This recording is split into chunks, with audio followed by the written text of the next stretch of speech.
देख तो नहीं सकता, लेकिन उसे अच्छे से सुनाई दे रहा था कि कैसे लोग मर रहे हैं, तड़प रहे हैं। जैसे ही लुटेरे उसके पास आए, उसने आवाज सुनकर वापस उन पर हमला किया। कुछ देख ना पाने के बावजूद भी सिर्फ आवाज के सहारे वो 2-3 डाकुओं से एक साथ लड़ रहा था। एक दूसरे डाकू ने फिनिस्ट पर रस्सी फेंकी, लेकिन फिनिस्ट ने ये रस्सी पकड़कर डाकू को घोड़े से नीचे गिरा दिया और फिर उसे अपनी तरफ खींचकर उसकी खूब धुलाई की। लेकिन कुछ डाकुओं ने पीछे से उस पर हमला किया और वो वहीं बेहोश हो गया। जब उसे होश आया तो वो एक शिप में था। उसकी गर्दन और हाथों को एक लकड़ी में बांधा गया था। इस जहाज में बाबा यागा और गांव के काफी सारे लोग भी थे। फिर हमने देखा कि एंडी भी यहाँ है। वो जहाज में आजाद घूम रहा था। बाबा यागा ने पूछा कि तुम आजाद कैसे घूम रहे हो? तो उसने कहा कि मैंने इन डाकुओं को यकीन दिला दिया है कि मैं इनकी तरफ ही हूँ, मैं इनकी मदद करूंगा। साथ ही वो गांव वालों के ऊपर डाकुओं के लिए नजर भी रखेगा। एंडी के पास इस वक्त एक सोने का चिराग है जो उसने डाकुओं से चुराया था। उसने कहा कि वो इस चिराग को बेचकर खूब पैसे कमाएगा।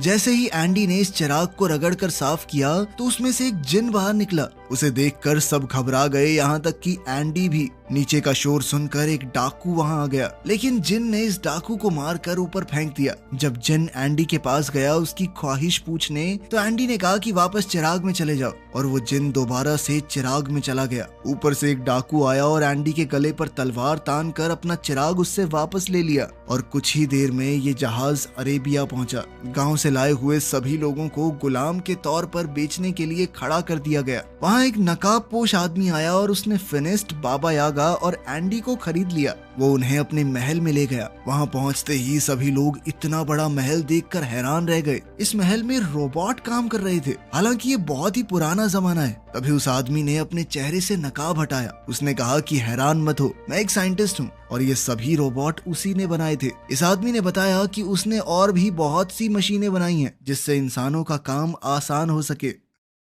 फिनिस्ट ने इस आदमी को अपनी कहानी बताई कि कैसे वो पहले एक बहुत ताकतवर योद्धा था और अंधा होने के बाद उसकी जिंदगी नर्क हो गई। साइंटिस्ट ने कहा कि मैंने तुम्हारे और बाबा यागा के बारे में सुना है। यह आदमी गुलामों को खरीदकर उन्हें आजाद कर देता है। जैसे ही खाने का वक्त हुआ, साइंटिस्ट ने अपने रोबोट से खाना मंगवाया। ये देखकर तो सब लोग बहुत इम्प्रेस हो गए। इन सबको लगा कि ये कोई जादू है, लेकिन साइंटिस्ट ने बताया कि ये कोई जादू वादू नहीं है, मैं पिछले 500 साल से इनके ऊपर काम कर रहा हूँ। ये सुनकर यागा हैरान हो गई और कहा कि तुम 500 साल से इतने जवान कैसे हो? इस पर साइंटिस्ट ने कहा कि मैंने एक ऐसा केमिकल तैयार किया था जिसे पीकर लोग हमेशा के लिए जवान बने रह सकते हैं।